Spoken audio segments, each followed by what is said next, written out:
Welcome to the Polgar Chess University.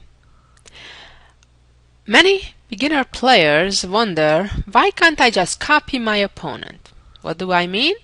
I mean, for example, after e4, e5, knight f3, knight f6, knight c3, knight c6, and so on. Why can't you just do that? Well, I'm going to show you some examples in this lesson why it almost all the time favors white. Why? Because white starts the game, therefore white has the initiative. So almost all the time the side that copies the first moving side, which is white obviously, comes out second. Okay, so let's go back and let's look at this game. Even though there was a temporary lack of symmetry, but real quickly the game got back to full symmetry, and this is called the four knights defense. Here white played bishop b5, which is the most common move here, in addition to d4, also good move, and black played bishop b4. So far so good. White castles and black castles as well, and white played d3 and black played d6. Even though black so far played the copycat game, so far there is no way to actually punish black. However, now things will go sour for black. He a little bit overdid it.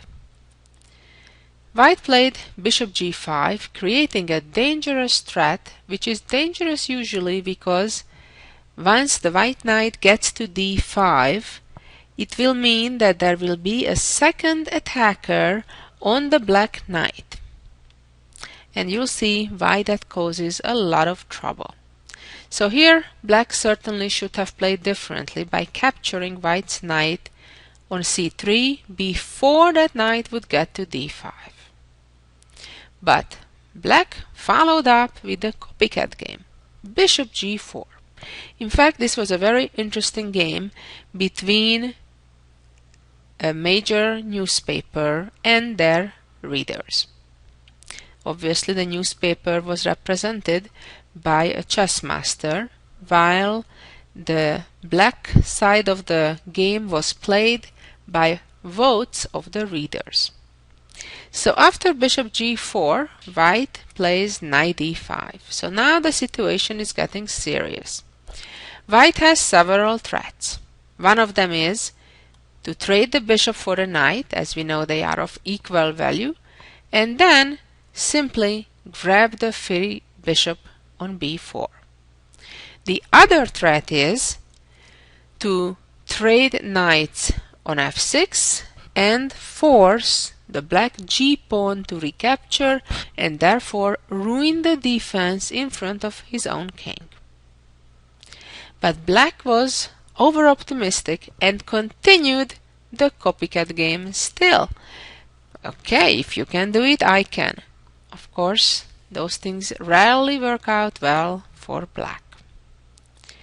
Knight takes bishop, and the knight is back again in its magic beautiful square on d5. And imagine, black still continued with the same copycat game, knight d4. So far we're 10 moves into the game, and now action is coming. White played queen d2, which looks like at first as a rather silly move. As you shall see, it's not that silly at all. First of all, if black continues with the copycat game and plays queen d7, black will be sorry, because after bishop takes knight, now if pawn takes, it's a fork and black loses his queen.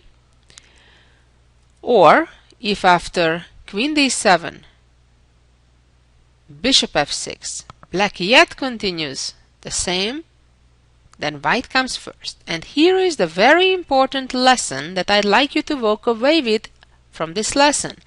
The problem is that after a certain number of moves or in a certain situation, when the complete symmetry keeps going on, it will be a time where a check will come.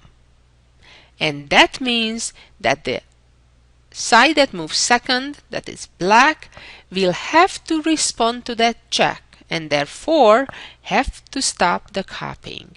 And this is the moment in this case that the white knight gives a check, and after the black king moves out of the check, bishop captures and king captures, all checks coming, and finally a beautiful checkmate.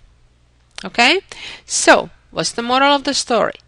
That if you play the copycat game, the problem is that at one point a check will come and then you cannot continue the copying. So let's go back to this position because things are not quite as simple as I made it seem so far. First of all, black has a good looking option, and that is to capture on F3 right here, right now. Of course, the idea is that if the pawn would capture back, then knight captures, check, forking the white king and queen. So that's certainly not a good idea for white. So now white needs to play bishop to F6. Pawn takes, and now still if pawn takes bishop, knight takes back with a fork, checking and winning white's queen. But here comes a very important pattern for this opening. The white queen appears on H6. And black's problem is that they have serious difficulty to prevent white's threat, which is to capture the pawn on F6 with a knight, with yet another check, and then the queen will checkmate on H7. Black can drag out the game a little bit after knight E2 check, king H1, and now take on G2 with a check. Problem is their queen is not yet on D7. If it would be, similarly to the checkmate idea that we saw on the other side, with queen G4 and then king goes to the corner and queen F3, black is just too slow, will not get there. For example, after queen D7, white would win first, check, and in addition to capturing the queen now with the knight, white can just checkmate. So that's not a good idea for black. So the best relatively they can do is to play knight F4 to force the trade of the knights. But now the problem is that the black king is too vulnerable. The white king can just hide in the corner and, most importantly, open up the g-file for the rook. Now black better runs before the check indeed arrives, followed by a queen checkmate on g7. So king moves to h8, rook g1, rook g8, trading rooks, and the second rook comes to g1, chasing the black queen away, and black is in a lost situation because unless the queen gives itself up for the rook, white simply wins after queen f6. A beautiful, beautiful variation. But this is still not quite the end of the story. Let's go back a bit to this position, this key position after queen d2. We saw what would happen if black continues with the copycat game with queen d7. We saw how white continues if black now captures white's knight on f3. And let's see two other alternatives. What happens if black plays c6? Well, then the idea is the following. White trades knights, pawn takes back, and simply retreats the bishop to h4. The plan is to then come queen to h6, and then bishop to f6, and checkmate black's king. Of course, things are a bit more complicated than that. Black now captures on f3. Again, white has the trouble that if pawn captures bishop, knight captures pawn, and white's queen will be lost. So therefore, white immediately ignores what black is doing and continues with queen h6 with, again, the same idea, bishop captures pawn, followed by checkmate.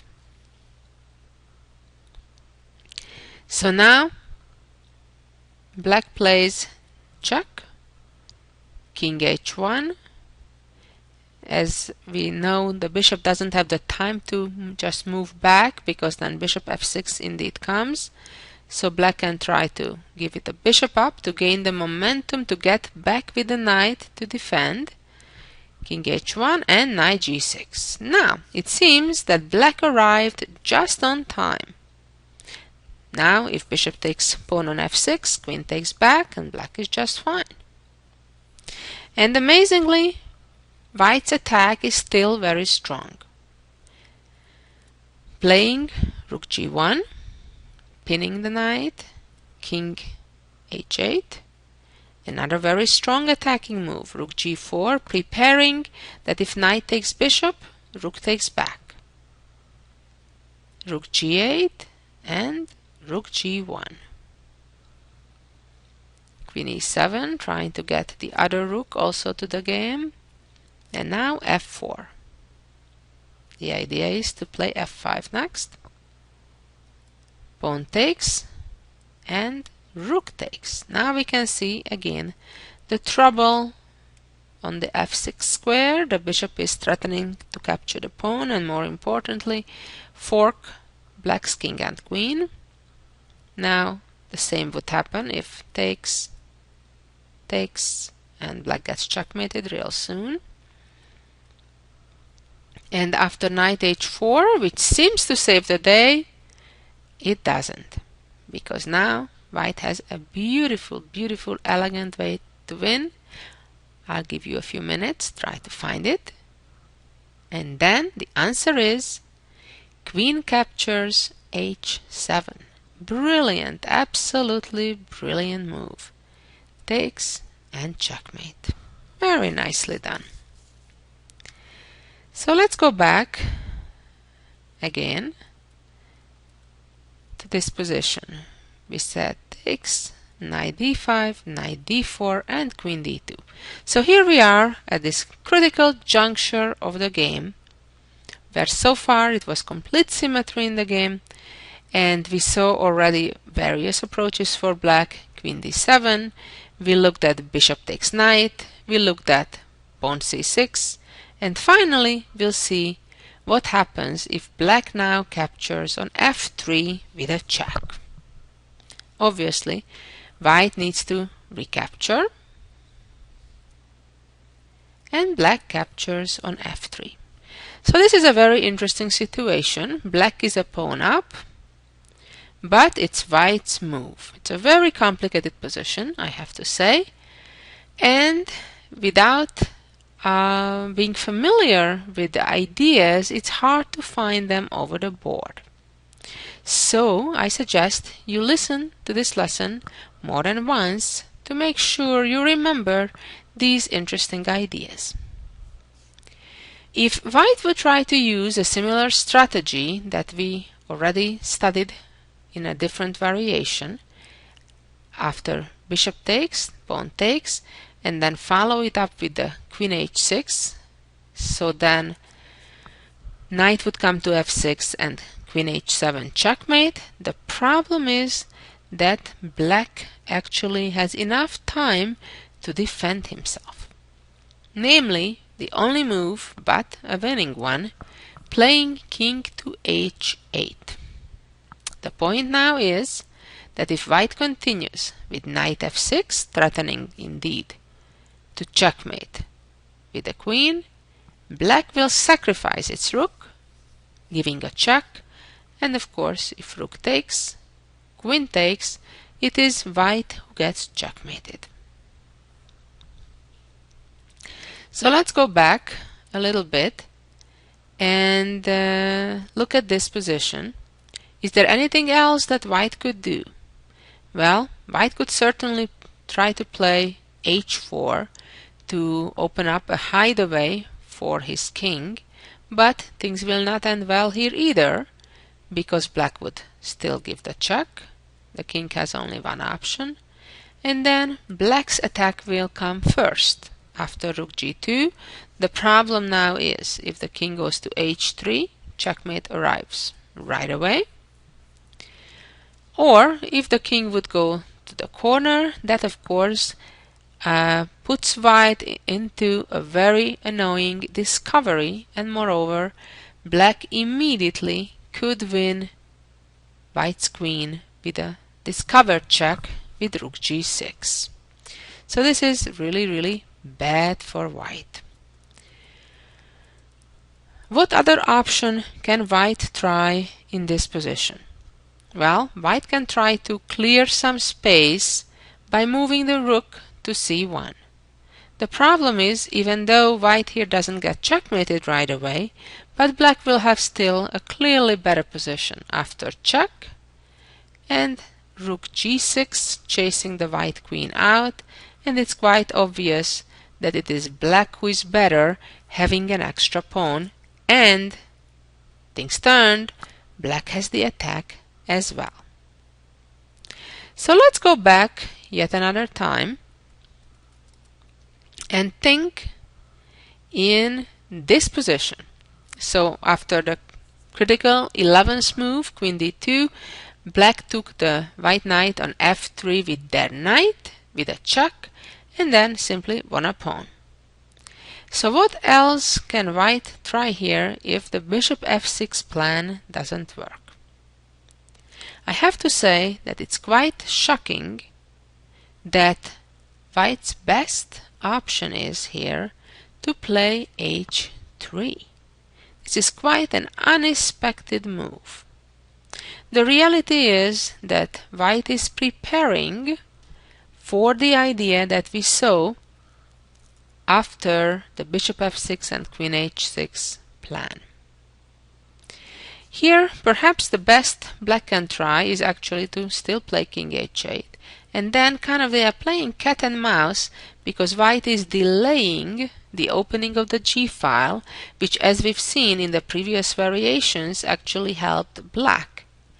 So here, black is still kind of in a little difficult situation, because white delays the trade on f6, delays queen h6, and prioritizes getting his rook or even rooks after doubling up to the g-file. So this is still an interesting position, but let's see what happens if black actually pushes the issue and plays c6 right now, trying to chase the white knight back. Now the idea is that if white would take, white doesn't have the time to play queen h6 because the knight is hanging. And if the knight retreats, then even if queen h6 comes later, it will not have the support of the knight. So therefore, after c6, white's best option is to trade knights, but knight for knight, not the bishop for the knight. With a check, pawn captures back, and the bishop goes to h4, maintaining again the pin. Now the idea is for white to use the same trick on black as we've seen in the other variation, when white, instead of playing the quiet h3 moves, white traded immediately and opened the g-file prematurely. So now black needs to run, so he can still try to get a rook to the g-file, and white also plays king h2. So now both kings are out of the g-file, and obviously the rooks are planning to get there. In the meantime, white is threatening to play queen h6 and then help to play bishop f6 next. But what happens after rook g8? Now black is preparing. If queen h6 with the threat of bishop takes pawn, then just on time rook g6. But white is trickier than that and plays rook g1 first. Now the black queen cannot get out of the pin because that would leave the protection of the pawn on f6. So what should black do? Well, let's look at rook g6. Very logical move, trying to keep the g-file defended and getting ready to double up perhaps on the g-file. Now comes queen e3. As you can see, the black bishop is kind of surrounded by a lot of enemy pieces. So that's another problem now that black faces. So the bishop has to retreat, and similarly to one of the other variations we earlier saw, white is playing f4. White's idea is to follow up by playing f5 next and chasing the rook out of the file. For example, if black would play queen g8, white could play f5 here, or of course in this particular case even use the pin that now the black rook finds itself. But like for example another move like queen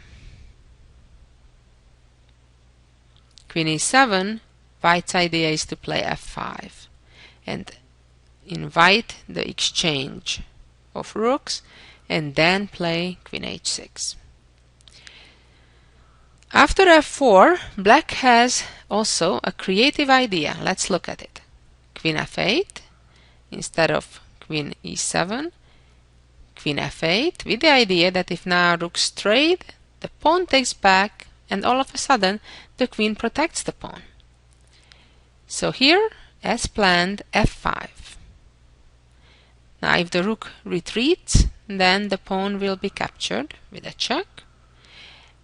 If the rook trades, then the rook just takes back, threatening again a deadly threat. And if queen protects, queen h6, and black is completely lost between the different checkmating threats. So now the question is, if instead of the trade of rooks, what happens if black plays queen h6? This is a tricky move because it seems that now if pawn takes rook, then queen takes queen and black comes out ahead. But amazingly, it is still white who is winning. I suggest you take a couple minutes at least and try to figure out the winning move for white. And here it comes. It's pretty amazing. White ignores the threat to his own queen and captures the rook with a rook. But how can white do that? Well, if queen takes queen, immediate checkmate. Very beautiful. And black's problem is that the rook on g6, even though black has 4 pieces which are able to capture it, the queen cannot because the pawn is protecting. I mean, it can, but it will end up losing black's queen. And if any of the other black pieces are capturing the rook other than the queen, then of course simply queen takes queen. Well, I agree this last variation was rather complicated and difficult to find over the board, but that is why you're listening for some chess advice, so you don't have to reinvent the wheel, and you can use some of the conclusions of other people's experiences. What was the moral of the lesson? Well, it was clearly that generally the symmetry favors white. Why? Because white starts the game and therefore white has the initiative in the beginning part of the game. Thank you for listening and please come back for more lessons. Bye bye.